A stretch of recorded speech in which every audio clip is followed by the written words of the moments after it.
प्रचार करा. एखाद्या व्यक्तीला येशू हे नाव सांगा. एखाद्या व्यक्तीला येशूचं प्रवचन सांगा. येशूचं नाव त्याच्या कानापर्यंत पोहोचून द्या. आणि ही तुमची प्रभू येशूची सेवा आहे.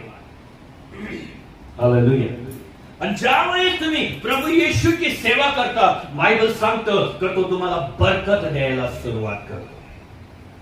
काय करतो? बरकत.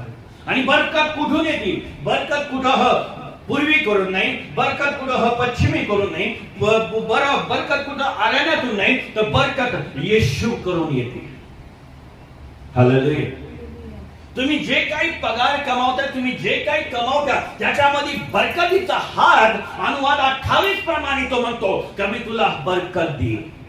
मी तुझं टोपलं कधी खाली राहणार नाही, तुझ्या हातामध्ये कधीही कमी पडणार नाही, तुझा खिसा कधी तू खाली राहणार नाही, कारण मी बरकत देणारा देव आहे.